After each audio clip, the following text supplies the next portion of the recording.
Vous écoutez les rencontres théâtrales du théâtre La Rubrique, un balado-discussion qui vous fait rencontrer le cœur des pièces proposées au théâtre La Rubrique à Jonquière. Je m'appelle Cécile Villard, je suis médiatrice culturelle. Aujourd'hui, nous rencontrons Nini Bélanger, metteur en scène et directrice artistique du spectacle Petite Sorcière du projet MU, une compagnie de création qui a pour mission d'explorer différentes avenues du théâtre contemporain. Petite Sorcière est présentée au théâtre La Rubrique le 13 novembre 2021. Ce spectacle s'amuse à tordre les codes du conte pour nous raconter, avec un brin d'humour et quelques frissons, une histoire fantastique de résilience et de courage. Nini Bélanger, dans cette création, relève le défi en fait de s'adresser aux enfants, de leur faire découvrir le théâtre et apprivoiser ses codes. Dans Petite Sorcière, les spectateurs sont emportés dans l'univers du conte. Ainsi, l'imaginaire de chacun prend le dessus et chacun se fait sa propre image de cet univers où Petite Sorcière va traverser les différentes péripéties face à un ogre mangeur d'enfants. La résilience sera le fin mot de ce conte qui s'adresse finalement autant aux grands enfants qu'aux plus petits de plus de 6 ans. Cette histoire nous sera racontée par Emmanuel et fut écrite par Pascal Brulman et donc mise en scène par Nini Bélanger, que nous rencontrons aujourd'hui. Bonjour Nini, bienvenue. Bonjour. Bienvenue à Rencontre théâtrale. Ben merci. Donc, on va aborder quelques sujets avec toi aujourd'hui autour de Petite Sorcière. Oui, mais juste avant, je veux juste préciser quelque chose parce que dans ta présentation, tu as dit que le conte était pour être présenté par Emmanuel, mais il va l'être par Maude Desrosiers. Maud Donc, Desrosiers. c'est important, il y a un petit changement d'interprète là, puis c'est important de le dire. Absolument, absolument, mais qui n'enlève rien à la qualité de l'interprétation, j'en suis Non, pas du certaine, tout, pas vraiment du pas. tout. Vraiment pas.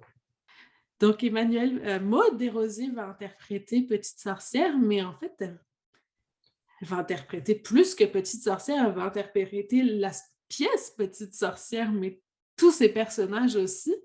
Oui. Elle n'est pas si seule sur scène. Ben, au fond, ça vient de la pièce comme telle parce que l'auteur, Pascal Brumans, a écrit un conte. C'est pas une pièce de théâtre comme telle. Donc, c'est un conte. Il y a des personnages qui parlent, mais c'est beaucoup la narratrice qui parle à la troisième personne. Donc, elle parle d'elle-même. Donc, petite sorcière fait ceci, petite sorcière fait cela. Donc, déjà, en partant, il y avait ce côté narratif-là, donc qui était déjà intrinsèquement lié à la pièce. Alors, en partant de ça, on s'est dit, ben, on raconte cette histoire-là. Et qui raconte cette histoire-là? Et c'est là-dessus qu'on s'est dit, ben, c'est une narratrice. Cette narratrice-là, donc, elle incarne tous ces personnages-là. Et à ce moment-là, on a travaillé avec l'actrice qui, à ce moment-là, quand on a créé le spectacle, était Emmanuelle Lucier-Martinez. On a créé avec l'actrice, donc, une façon de travailler pour que ça soit très clair de créer des personnages, mais sans incarner, c'est-à-dire en laissant toute la place à l'imaginaire du spectateur. Et donc, de quelle manière on pouvait faire ça le plus sobrement possible. C'est toujours ça. C'est toujours de quelle manière on peut comprendre que maintenant, c'est plus petite sorcière qui parle, mais c'est grande sorcière. De quelle manière on peut comprendre que c'est plus grande sorcière qui parle, mais c'est maintenant l'ogre. De quelle manière on peut comprendre aussi que là, c'est le garçon chasseur. Il y a 4 personnages dans l'histoire. Donc, et comment, de manière très rapide, l'actrice peut changer ses personnages, modifier sa voix, si elle a modifié sa voix, modifier faire une transformation. Puis, donc, le défi était de travailler avec une actrice virtuose, parce que moi, je pense que pour faire Petite Sorcière, il faut vraiment être virtuose. Il y a beaucoup de choses à penser, beaucoup de choses à faire en même temps. Puis, on avait envie de créer un cocon autour de cette actrice virtuose-là et donc de s'organiser pour que, justement, le spectateur puisse être comme pris à l'intérieur d'une bulle, comme vraiment euh, pris en charge d'une certaine manière. Tu sais, on est dans un univers cocon, dans un univers qui est pas, on se laisse raconter une histoire, mais c'est quand même une histoire au sens de ce qu'on entend par conte, comme Le Petit Chaperon Rouge, comme Le Vilain Petit Canard. Ça se termine pas toujours tout le temps très bien. Des fois oui, des fois non, mais il y a quand même eu des petites peurs, puis il y a surtout peut-être pas une leçon à tirer, mais quand même des questions à se poser. Puis de là, la résilience peut-être, et de là, tu sais, le thème de la résilience. Je ne sais pas si je réponds à ta question. Oui, tu réponds à ma question, mais en fait, c'est ça, je posais cette question-là parce qu'on est face au solo de Petite Sorcière et Oui, nous, on avait déjà présenté l'année passée, la saison dernière, le Quatuor. Et en fait, tu as parfaitement répondu à la question et à l'explication, en fait, de pourquoi c'est le même type de spectacle, le même titre du spectacle, mais c'est pas du tout le même spectacle.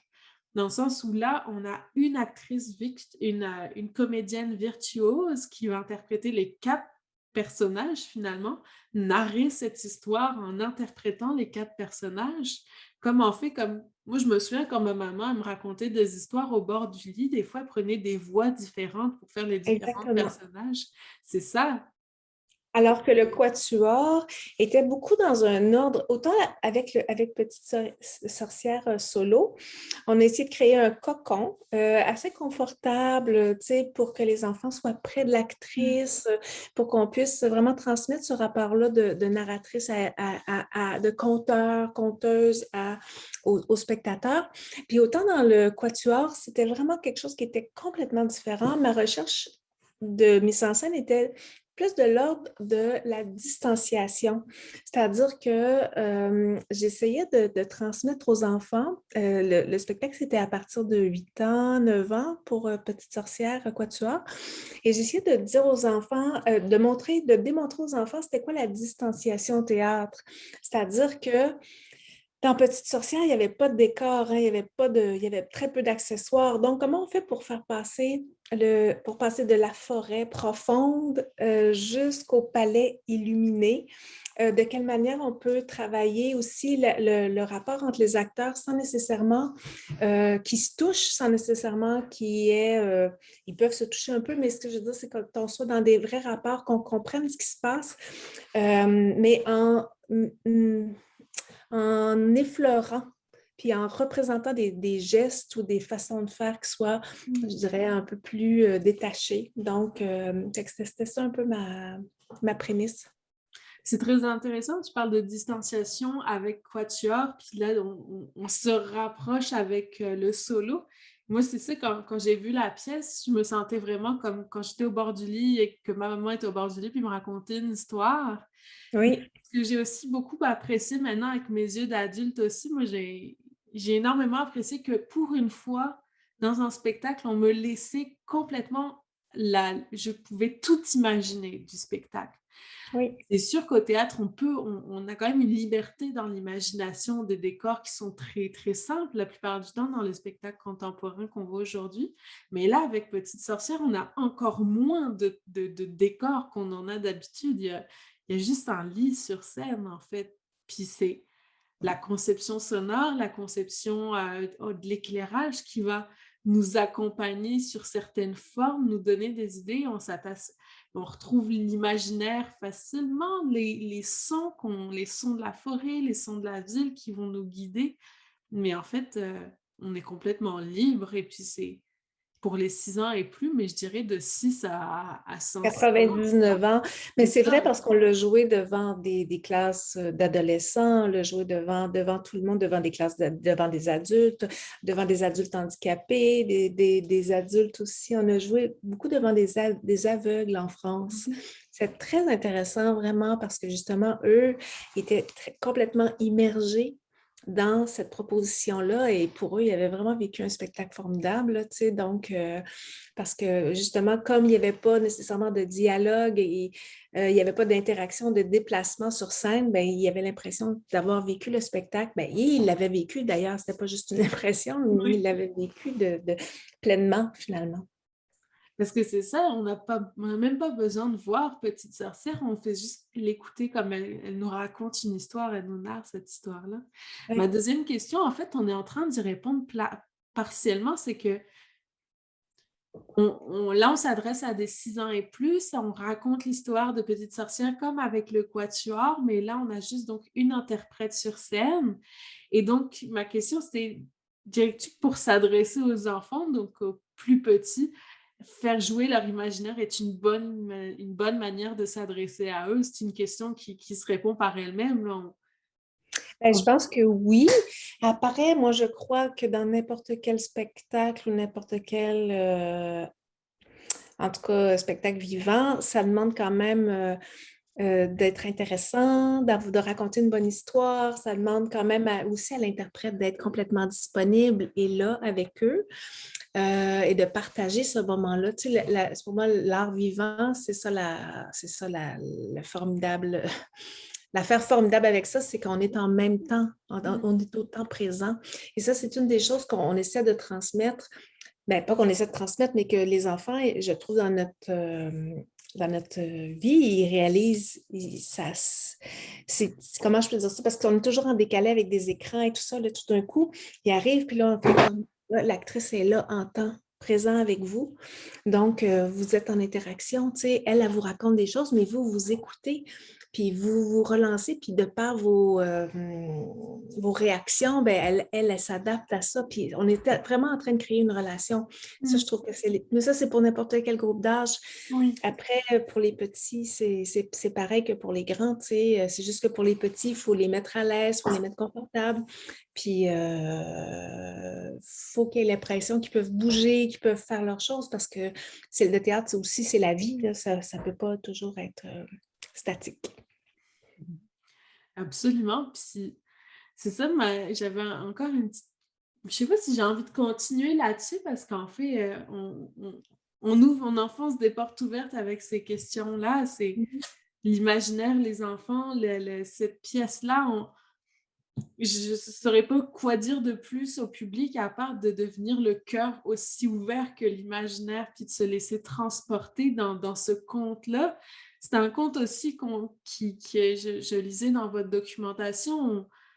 On passe de l'univers du conteur à l'univers du conte à proprement parler. Dans le sens où, avec Petite Sorcière, l'histoire est bien racontée, elle est toute écrite, il n'y a aucune improvisation. Et Maud sur scène va jouer mot pour mot ce qui a été écrit, va dire mot pour mot ce qui a été écrit aussi. Donc, on a l'univers du théâtre qui rencontre l'univers du conteur québécois, comme on Et peut moi, le je dirais même plus que ça, parce que dire. autant, tu sais, il y a toujours une partie de mouvement, mais je dirais que dans la partition qu'on a écrite avec l'actrice, c'est même pas juste chaque mot, c'est chaque mouvement est chorégraphié. Tout est chorégraphié dans ce spectacle-là. Mais l'objectif, on veut que quand même l'actrice elle se sente libre et plus elle maîtrise cette chorégraphie-là et plus elle est libre dedans et plus ça lui permet de se réinventer.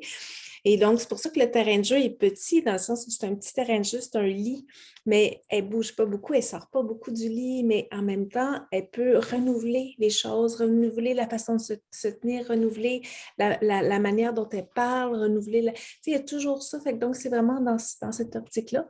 Moi, ce que j'ai envie de dire aussi par rapport au groupe d'âge, par rapport aux adultes, je sais que, comme tout à l'heure, je disais que c'était un conte. Puis un conte, il y a toujours une partie dans un conte qui est un petit peu plus sombre. Quand on parle d'un vrai conte, là, il y a toujours une partie qui est un peu plus sombre. Et dans Petite Sorcière, on n'y échappe pas. Là. Il y a vraiment ce côté-là. Je dirais que souvent, les adultes sont plus choqués que les enfants par ce qui se passe. Dans Petite Sorcière, c'est un conte sur la résilience et sur la manière dont on fait des choix dans notre vie et comment on fait pour se sortir d'une situation d'oppression. Donc, c'est sûr que cette situation-là bouscule des choses parce que c'est une enfant qui arrive au bout de ses ressources et qui doit se dire, ben là, je vais faire un choix, puis ce choix-là, il va être déchirant, mais je vais l'assumer jusqu'au bout, puis on y va. Parce que je pense que la vie, c'est la chose la plus importante au monde. Alors, tu sais, je dirais que c'est ça, faut arriver avec Petite Sorcière avec je dirais la tête ouverte et le cœur ouvert et à faire confiance aux enfants, faire confiance aussi au conte qui est un très, très, très beau, très belle histoire. Oui, absolument. Puis c'est vrai que tu nommes les sujets, ce qu'on va traverser en écoutant Petite Sorcière. c'est pas un sujet facile, puis c'est quelque chose qui peut faire peur aussi. L'enfant peut avoir peur en écoutant le conte, puis même en tant qu'adulte, on peut, ressentir une certaine, des émotions qui peuvent s'apparenter au stress ou à l'inquiétude, à la peur Mhm. également. Mais, c'est là toute la beauté du conte, c'est que on est dans un univers sombre, mystérieux, intriguant, puis avec Petite Sorcière, on est vraiment là-dedans. Mais en même temps, Petite Sorcière, elle Elle est lumineuse et il y a aussi un personnage un peu particulier qui s'appelle le garçon chasseur, qui lui est très lumineux. oui, Donc, c'est ça. Donc, c'est un univers sombre et lumineux à la fois. Puis c'est une belle fin, une très belle fin. et pas le dire. Ben non, mais quand même, Oui. hein? C'est vrai que c'est une très belle fin, puis c'est une très belle histoire justement là-dessus. Ben, oui, on parle de résilience et c'est peut-être un mot un peu à la mode, mais dans le cadre de Petite Sorcière, il il s'explique tout à fait cette théorie, ce mot de résilience-là s'explique tout à fait, dans ce Mhm. contexte-là. Je pense que j'ai fait le tour de ce que je me questionnais. On a abordé quand même la scénographie, on a abordé les thèmes de Petite Sorcière, on a abordé Mhm. un peu le le, le parcours d'écriture, donc de passer de quatuor à solo, donc toujours en partant du même texte de Pascal Brulman. Moi, j'ai envie de conclure là-dessus. Est-ce que toi, tu as d'autres éléments que tu penses qu'on n'a pas nommés qui pouvaient être importants? Ben, moi, je dirais que, ben, première des choses, je veux le dire, puis c'est vrai que je suis très fière de ce spectacle-là, vraiment très Mmh. fière. Je trouve que c'est un spectacle qui est formidable, qui justement amène, divertit, mais en même temps fait réfléchir. Mmh. Euh, Puis c'est un spectacle sobre aussi, il y a une belle Oui. sobriété dans lequel moi je me reconnais beaucoup. Puis je pense que les enfants, ce que j'aime, c'est de pouvoir proposer cette œuvre-là à des enfants, des petits-enfants à partir de 6 ans, en les prenant en se disant qu'ils ont toute la sensibilité et l'intelligence pour être capables de comprendre la situation, mais au-delà de ça, pour être capable aussi d'aller chercher ce qui résonne chez eux dans Petite Sorcière. Puis je pense que c'est comme ça qu'on crée des meilleurs humains. Je crois ça. Voilà. Je crois aussi pareil que toi, je pense. Ah, c'est C'est parfait. l'égalité des intelligences, quel que soit l'âge, on est tous capables de comprendre bien des affaires, puis Petite Sorcière nous le montre. Puis la diversité des imaginaires aussi, on va tous imaginer un univers différent, avec les mêmes symboles qu'on connaît tous, les bruits de la Exactement. forêt, les ogres, les petits garçons, les petites sorcières, les grandes sorcières. On va tous se faire des images sensiblement équivalentes, mais qui vont tous être la nôtre. Puis on va tous comprendre l'histoire parce que le texte est là, mais on va tous avoir une image différente. C'est ça aussi qui fait qu'on est tous des humains à part entière, je pense. Voilà. C'est une belle fin, ça, je trouve. Ben oui, merci beaucoup. Merci, Merci pour Cécile.